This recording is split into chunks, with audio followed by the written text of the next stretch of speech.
బ్రహ్మపుత్రుని చరిత్ర, త్రిలోక సంచారి చరిత్ర, భూలోకాల సంచారి చరిత్ర, బిందామారారు కన్ని చరిత్రడా.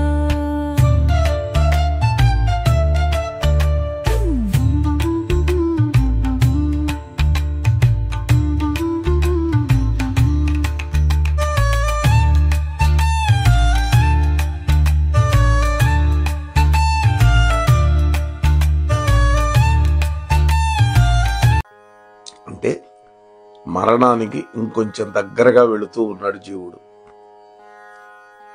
నిన్న ఉన్న సంస్కారాలు ఇవాళ పరిణామ దశకు వస్తూ ఉన్నాయి. ఈరోజు మనలో ఉండే సంస్కారాలు రేపటికి మరింత మారతాయి. నిన్న చాలా తీవ్రమైన కోరిక ఉంది, అది ఎన్నడూ తీరదు అని తెలిసి కూడా ఇవాళ ఏమవుతుంది, ఆ కోరిక పట్ల ఒక నైరాశ్యం కలుగుతుంది. ఈ నైరాశ్యం రేపు తగ్గుతుంది. ఆ ఉద్రేకం తగ్గి మనస్సులో కొత్త శాంతి కలుగుతుంది. స్వభావం యొక్క క్షణ పరిణామ దశ అని దీనికి పేరయ్యా అంటున్నాడు. అంటే ఇది కాలం, ఆ కాలంలో జీవుడు ఉంటాడు. కాబట్టి కాలము యొక్క పరిణామ హేతువు జీవుడి యొక్క స్వభావం అని బ్రహ్మదేవుడు తేల్చి చెప్పాడు అని ఒక్క మాటలో చెప్పేశాడు. ఇప్పుడు ఈ స్వభావాన్ని ఆధారంగా చేసుకొని కాలాన్ని పరిణామ దశలో అనుభవిస్తున్నవాడెవడు అంటే జీవాత్మ. కాలానికి భోక్త ఎవరు? జీవాత్మ. కాలం ఆ జీవాత్మ యొక్క కర్మలని తింటూ ఉంటుంది. ఆ కాలాన్ని భుజిస్తాడు ఈ జీవాత్మ. కాలంలో కర్మం క్షయించిపోతుంది. అయితే ఇన్ని ఉన్నాయనుకుంటావేమో, అది పొరపాటు.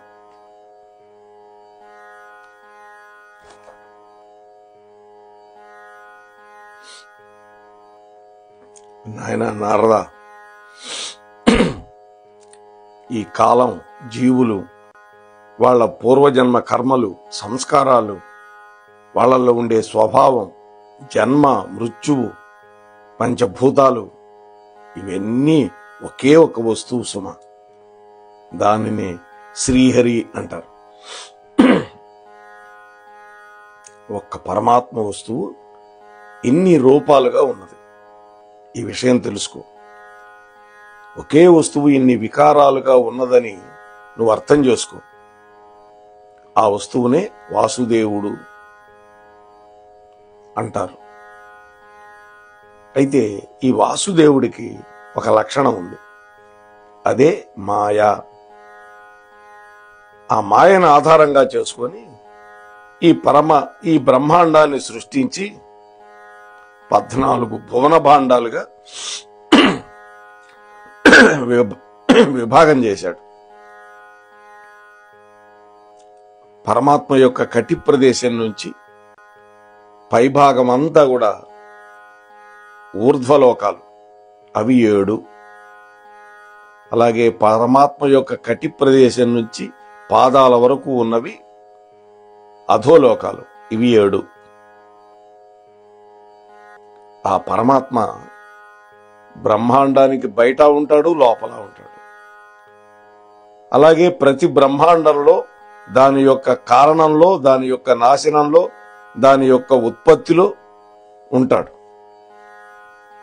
ఈ విధంగా గ్రహించి నేను ఆ పరమాత్మ యొక్క నాభి కమలంలో నుంచి పుట్టి అతడిని గురించి ఒక యజ్ఞం చేశాను. ఏం యజ్ఞం చేశానంటావా? మానస యజ్ఞం అంటే తపస్సు. మనోయజ్ఞేన కల్పతాం, వాగ్యజ్ఞేన కల్పతాం, ఆత్మయజ్ఞేన కల్పతాం, యజ్ఞో యజ్ఞేన కల్పతాం అని కదా. అంటే అన్నీ యజ్ఞమే. ఈ మానసికమైనటువంటి యజ్ఞం నేను శ్రీమన్నారాయణుడి గురించి చేసి అతడితో సంబంధం పెట్టుకున్నాను, ఆయన యొక్క అనుగ్రహాన్ని పొందాను. ఆ శ్రీమన్నారాయణుడు విశ్వాత్ముడు, విశ్వేశుడు, విశ్వమయుడు. అతడి యొక్క మొదటి అవతారం సహస్ర శీర్షాదియుక్తమైనటువంటి ప్రకృతి ప్రవర్తకమైనటువంటి ఆది పురుష రూపం, అంటే విరాట్ స్వరూపం. ఆ విష్ణువు లీలామాత్రంగా అనేక అవతారాలు ఈ ప్రపంచంలో ధరిస్తూ ఉంటాడు. చుట్టూ ఉండేటటువంటి అవిద్యని నిర్మూలనం చేయటం కోసం ఆయన ఈ విధంగా అవతరిస్తాడు అని ఆయన యొక్క లీలా విశేషాలన్నీ చెబుతున్నాయి. సుయజ్ఞుడు, కపిలుడు, దత్తాత్రేయుడు, సనకుడు, నరుడు, నారాయణుడు, ధ్రువుడు, పృథు చక్రవర్తి, వృషభావతారం, మత్స్యావతారం, కూర్మావతారం, నరసింహ, వామన, శ్రీరాముడు, శ్రీకృష్ణుడు, ఇటువంటి అవతారాలన్నీ ఉన్నాయి. స్వామి ధరించినటువంటి అవతారం. శ్రీమద్భాగవతం అయితే 22 అవతారాల గురించి చెప్పింది. కాకపోతే మనకి దశావతారాలు ఎక్కువ ప్రాముఖ్యతలో ఉండటం వల్ల 10 అనుకుంటున్నాం, కానీ 22 అవతారాలు చెప్పింది. అందులో వ్యాసావతారం కూడా ఒకటి ఉంది.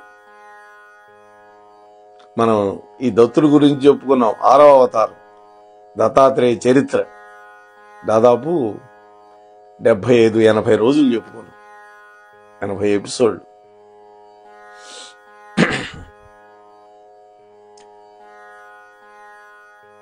అంటే పరమాత్మ తనను తాను సృష్టించుకుంటాడు. సృజామ్యహం అన్నాడు కదా భగవద్గీతలో, నన్ను నేనే సృష్టించుకుంటాను అన్నాడు. ఎప్పుడు? ధర్మానికి గ్లాని సంభవిస్తే, దుష్ట శిక్షణ శిష్ట రక్షణ చేయటం కోసం నన్ను నేనే సృష్టించుకుంటాను అని భగవద్గీతలో చెప్పాడు పరమాత్మ. పరమేశ్వరుడు సర్వాత్మకుడైనటువంటి ఆ విష్ణుమూర్తి, విష్ణువు ఏం చేస్తాడు? ఈ ప్రపంచం యొక్క స్థితి లయ, వీటికి కారణాలన్నీ కూడా ఆ మహాత్ముడే. సృష్టి, స్థితి, లయ, ఈ మూడింటిని చేసేది ఆ యొక్క హరితత్వం అని ప్రపంచ క్రమాన్నంతా కూడా నారదుడికి ఉపదేశించాడు బ్రహ్మదేవుడు. శ్రీమద్భాగవతంలో 2వ స్కంధంలో చెప్పినటువంటి ఘట్టం ఇది. నారదుడికి బ్రహ్మదేవుడు చేసినటువంటి సృష్టి జ్ఞానోపదేశం, బ్రహ్మ నారద సంవాదం, అది మనం చెప్పుకున్నాం. ఈ విషయాలన్నీ విన్న తర్వాత నారదుడు ఒక ప్రశ్న వేశాడు. సరే తండ్రి, నీ దగ్గర తెలుసుకోవలసినటువంటి విషయాలన్నీ తెలుసుకున్నాను అని నమస్కరించి బ్రహ్మదేవుడి యొక్క ఆజ్ఞ తీసుకుని తిన్నగా కైలాసానికి వెళ్ళిపోయాడు. అక్కడ ఈశ్వరుడి యొక్క దర్శనం చేసుకున్న తర్వాత ఆయనను అడిగాడు, శ్రీమన్నారాయణుడు గురించి నా తండ్రి బ్రహ్మదేవుడు నాకు చెప్పాడు, ఇలా నా తండ్రి నాకు ఆజ్ఞ ఇచ్చాడు. ఏమని? నేను సంసారంలో ప్రవేశించినప్పటికీ కూడా ఏ మంత్ర ప్రభావం వల్ల క్షేమంగా ఉంటానో అది నీ దగ్గర ఉపదేశం పొందమన్నాడు. ఇది ఆయన చెప్పిన మాట. అప్పుడు ఈశ్వరుడి చేత బ్రహ్మోపదేశం పొందాడు. హరితత్వం, ఆయన యొక్క దివ్య నామావళి, ఇవన్నీ కూడా శంకరుడు ద్వారా ఉపదేశం పొందాడు. శివాజ్ఞ తీసుకున్నాడు. ఆ తరువాత ఈశ్వరుడికి నమస్కరించి, హే పరమేశ్వర, మా తండ్రి గారు నన్ను గృహస్థ ధర్మం స్వీకరించమన్నాడు. అందులో క్షేమంగా ఉండాలంటే నేను ఏ పనులు చేయాలి, ఏ పనులు చెయ్యకూడదు, నాకు చెప్పండి అని అడుగుతున్నాడు. అప్పుడు శంకరుడు ఏమి ఉపదేశించాడు అనేటువంటి విషయాలని రేపటి రోజు శ్రీకృష్ణ పరమాత్మ యొక్క దివ్యానుగ్రహంతో మనం ముచ్చటించుకునే ప్రయత్నం చేద్దాం. అంతవరకు మీ వద్ద సెలవు తీసుకునే మీ ధర్మవరపు వెంకటరమణ. స్వస్తి.